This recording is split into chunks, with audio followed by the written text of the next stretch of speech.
Hello students, competition biology के YouTube channel में आप लोगों का वेलकम है। स्टूडेंट्स, ये जो आपका टॉपिक है हमारे वीडियो का, वो हमारे क्लास 12th का जो आपका चैप्टर 9 जो है आपका, यानी कि बायोटेक्नोलॉजी का, वो बेसिकली आपका चैप्टर है। बायोटेक्नोलॉजी, जैव प्रौद्योगिकी, सिद्धांत एवं प्रक्रियाएं। तो चैप्टर 9 का आपका जो बायोटेक्नोलॉजी प्रिंसिपल्स एंड आपका प्रोसेसेस है, उस चैप्टर के बारे में डिस्कस करते हैं। इस चैप्टर के अंदर जो रिकॉम्बिनेंट डीएनए, जिसको हम क्या बोल देते हैं, आरडीएनए भी आपका बोलते हैं। आरडीएनए जो आपका तकनीक होती है, उसके सिद्धांत के बारे में इसमें डिस्कस करेंगे। उस आरडीएनए बनाने के लिए किन उपकरण और प्रक्रियाओं की आवश्यकता पड़ती है, उनके बारे में आपका इस चैप्टर में डिस्कस करेंगे स्टूडेंट्स। तो पहले समझते हैं कि जैव प्रौद्योगिकी क्या है आपका, बायोटेक्नोलॉजी क्या है आपका। तो देखा जाए तो आपका बायोटेक्नोलॉजी जो है वो जीव विज्ञान की एक शाखा है आपका, ठीक है। और इस शाखा के अंदर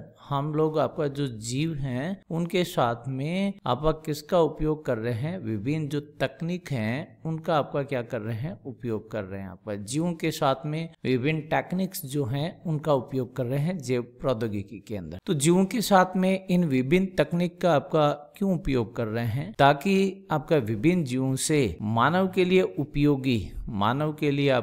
उपयोगी उत्पाद जो हैं उनका निर्माण किया जा सके, आपका मानव उपयोगी उत्पादों का निर्माण किया जा सके, और मानव के लिए विभिन्न आपका सेवा या प्रक्रियाएं जो हैं उनके लिए आपका क्या किया जा सके, निर्माण किया जा सके आपका, ठीक है। तो मानव उपयोगी उत्पाद और प्रक्रियाओं के निर्माण के लिए जीवों के साथ में हम विभिन्न तकनीक का उपयोग कर रहे हैं। तो ये बेसिकली क्या है, जैव प्रौद्योगिकी, यदि सरल शब्दों में इसको समझे तो। वैसे परिभाषा क्या है, जीवित जीवों। तो यहाँ पे जीवित जीवों के अंदर आपका जीवाणु भी है। आपका जीवित जीवों के अंदर आपका क्या शामिल है, जीवाणु भी हैं, कवक भी हैं आपका। तो यहाँ पे जंतु भी हैं, और तो साथ में यहाँ पे क्या है स्टूडेंट्स, पादप भी हैं आपका। सभी की बात चल रही है जीवित जीवों या उनसे प्राप्त एंजाइमों का उपयोग कर, यानी कि या तो आपका जो जीवित जीव हैं उनकी कोशिकाओं का उपयोग कर लेंगे हम लोग, और या फिर आपका जो कोशिकाओं के अंदर उपस्थित आपका एंजाइम है, एंजाइम आपका प्रोटीन या फिर आपका जो जीन है, उनका उपयोग कर मानव उपयोगी उत्पादों और प्रक्रियाओं का निर्माण करना, विकास करना ही जैव प्रौद्योगिकी, यानी जीवित जीवों या उनसे प्राप्त एंजाइमों का उपयोग कर मानव उपयोगी उत्पाद या प्रक्रियाओं का निर्माण करना ही क्या कहलाता है, जैव प्रौद्योगिकी कहलाता है। एनसीईआरटी कह रही है स्टूडेंट्स कि आपका जो जैव प्रौद्योगिकी का ये जो विषय है जीव विज्ञान में, ये आज का नहीं है। जैव प्रौद्योगिकी का उपयोग मानव काफी सदियों से करता आ रहा है, और कुछ हमारे पास में जैव प्रौद्योगिकी के आपका जो सदियों से उपयोग है उसके पारंपरिक उदाहरण भी हैं। जो आपका दूध से दही का बनना है, उसके अंदर हम किसकी मदद ले रहे हैं, जीवाणु की मदद ले रहे हैं। तो ये जो दूध से आपका दही का बनना है, वो भी एक प्रकार का आपका क्या है, जैव प्रौद्योगिकी ही है आपका। वहां पे आप किसका उपयोग कर रहे हैं स्टूडेंट्स, तो वहां पे भी आप जीवाणु जो है उसका क्या कर रहे हैं, उपयोग कर रहे हैं। लैक्टोबैसिलस जीवाणु या जो बैसिलस आपका बैक्टीरिया होते हैं उनका हम उपयोग कर रहे हैं आपका। उसके बाद ब्रेड जो है आपका, उसके निर्माण के अंदर हम किसका उपयोग कर रहे हैं, आपका सजीवों का उपयोग कर रहे हैं। वाइन जो होती है, शराब है, उसके निर्माण के अंदर भी आपका सूक्ष्म जीवियों का उपयोग कर रहे हैं। ये सब हम लोग आपका यानी कि मानव कल्याण वाले चैप्टर के अंदर आपका पढ़ चुके हैं। तो बेसिकली दूध का दही बनना वो भी एक पारंपरिक आपका जैव प्रौद्योगिकी का उदाहरण है। आपका ब्रेड का निर्माण भी एक जैव प्रौद्योगिकी का उदाहरण है। वाइन का बनना भी उदाहरण है। ये सब सूक्ष्म जीवियों की मदद से संपन्न होने वाली प्रक्रियाएं हैं, सूक्ष्म जीवी मध्यस्थ प्रक्रियाएं हैं। तो ये पारंपरिक आपका जैव प्रौद्योगिकी के उदाहरण है, एनसीईआरटी कह रही है। हाल फिलहाल के समय में देखें, आधुनिक दृष्टि से देखें तो आनुवंशिक रूप से संशोधित जीव, यानी कि आपका अभी का जो जैव प्रौद्योगिकी का हम उदाहरण देखें तो आपका जो आनुवंशिक रूप से संशोधित जीव जो है, जेनेटिकली मॉडिफाइड ऑर्गेनिज्म, ठीक है, वो बेसिकली किसका उदाहरण है, आधुनिक जैव प्रौद्योगिकी का उदाहरण है, ऑर्गेनिज्म आपका, ठीक है। उसके बाद टेस्ट ट्यूब बेबी जो है, आईवीएफ जो है आपका, इन विट्रो फर्टिलाइजेशन, ये भी एक आपका जैव प्रौद्योगिकी का ही आपका क्या है, उदाहरण है। और डीएनए वैक्सीन का निर्माण भी आपका आधुनिक जैव प्रौद्योगिकी का उदाहरण है। और जीन थेरेपी जो है, उसके द्वारा विभिन्न जो आपका यानी कि आनुवंशिक रोग हैं उनका उपचार भी आपका जैव प्रौद्योगिकी का उदाहरण है। EFB European federation of biotechnology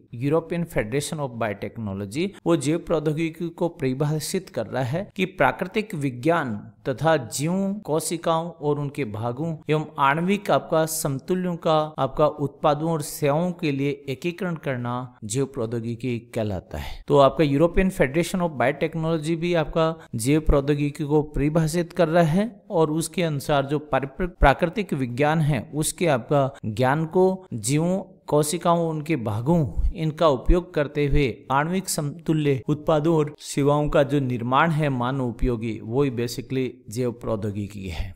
तो स्टूडेंट्स यहाँ पे जैव प्रौद्योगिकी का अर्थ बताया गया है, परिभाषा बताया गया है, पारंपरिक आपका जैव प्रौद्योगिकी के उदाहरण बताए गए हैं और आधुनिक जो जैव प्रौद्योगिकी है उसके क्या उदाहरण हैं उनके बारे में बात की गई है। तो आनुवंशिक रूप से संशोधित जो जीव हैं, परिवर्तित जीव हैं, वो आपका आधुनिक जैव प्रौद्योगिकी का उदाहरण है। टेस्ट ट्यूब बेबी का आपका बनना और निर्माण करना भी है और डीएनए वैक्सीन और जीन थेरेपी का भी, ये सब आधुनिक जैव प्रौद्योगिकी के उदाहरण है। आगे बात करते हैं स्टूडेंट्स, जैव प्रौद्योगिकी के दो सिद्धांत हैं आपका, या फिर कह रहे हैं जैव प्रौद्योगिकी के अंदर दो मूलभूत तकनीकों का उपयोग किया जाता है। एक है आनुवंशिक इंजीनियरिंग यानी कि जेनेटिक इंजीनियरिंग और दूसरा आपका बायो प्रोसेस इंजीनियरिंग। ये दो आपका मुख्य तकनीक हैं आधुनिक का जैव प्रौद्योगिकी। आनुवंशिक इंजीनियरिंग, जेनेटिक इंजीनियरिंग में क्या करते हैं, आनुवंशिक पदार्थ, तो आपको पता है कि आपका अधिकांश सजीव में आनुवंशिक पदार्थ क्या है, डीएनए, या फिर आपका लगभग कह सकते हैं सभी जो सजीव हैं, सभी सजीवों का आनुवंशिक पदार्थ क्या है, डीएनए, और कुछ विषाणुओं में आनुवंशिक पदार्थ के रूप में क्या है, आरएनए। तो आनुवंशिक पदार्थ की रासायनिकी में परिवर्तन यानी कि डीएनए और आरएनए जो है उसके बेसिकली आपका जो न्यूक्लियोटाइड सीक्वेंस है उसमें क्या कर रहे हैं, बदलाव कर रहे हैं। तो आनुवंशिक पदार्थ की रासायनिकी में परिवर्तन करके मेजबान जीव में इनको प्रविष्ट करवा करके, यानी कि ये जो आपका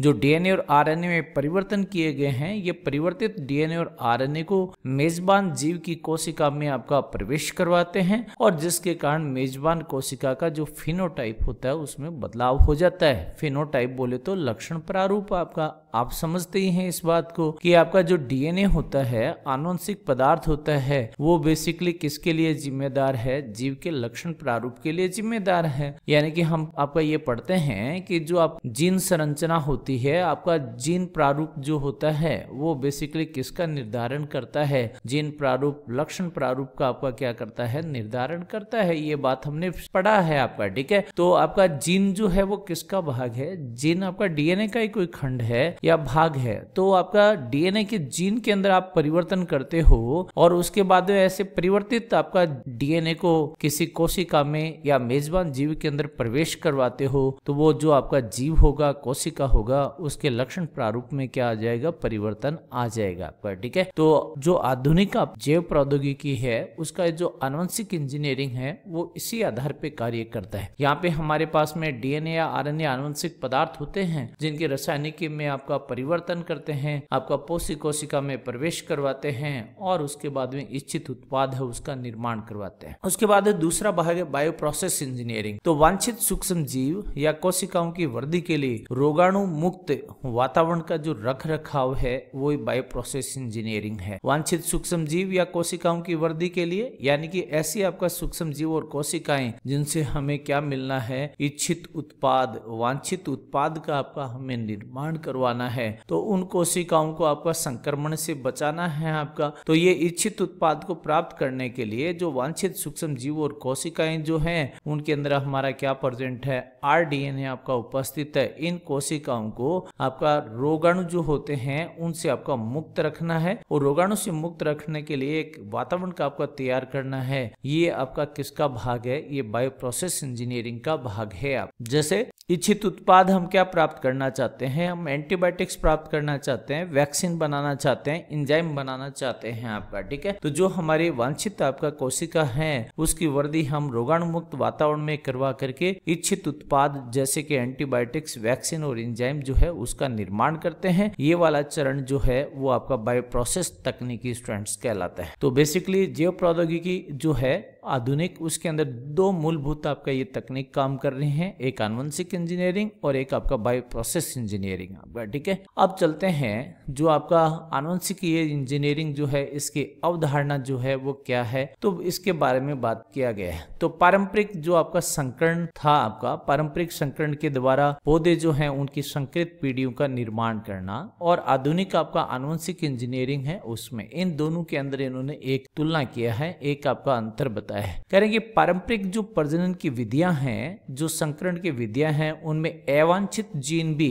आपका किसमें स्थानांतरित होते हैं, जो हमारे पास में अगली पीढ़ी बनती है उसमें स्थानांतरित होते हैं, यानी कि संतति के अंदर आपका स्थानांतरित होते हैं। तो देखो अवांछित जीन यानी कि ऐसे जीन जिनसे आपका जो लक्षण आपका बन रहे हैं वो हम चाहते ही नहीं है, तो ये अवांछित जीन यदि संतति में स्थानांतरित होंगे तो आपका अवांछित लक्षणों का भी क्या करेंगे, निर्माण करेंगे आपका। ठीक है, तो हम पारंपरिक जो प्रजनन विधियां हैं, संकरण की विधियां हैं, उनके अंदर अवांछित जीन जो है उनके स्थानांतरण को नहीं रोक सकते, ये उनकी कमी है। जबकि आनुवंशिक इंजीनियरिंग के अंदर, जेनेटिक इंजीनियरिंग के अंदर केवल वांछित जीन जो है उनका चयन करते हैं और उन्हीं को आपका स्थानांतरित करते हैं, यानी कि जो बनने वाले आपका जो संतति होगी उसमें वांछित जीन उपस्थित होंगे, वांछित जीन उपस्थित होने के कारण बनने वाली संतति के अंदर बेसिकली इच्छित जो आपका लक्षण है वो ही बेसिकली क्या होंगे, मौजूद होंगे। जो वांछित आपका जो लक्षण है वो ही बेसिकली संतति के अंदर आपका क्या होंगे,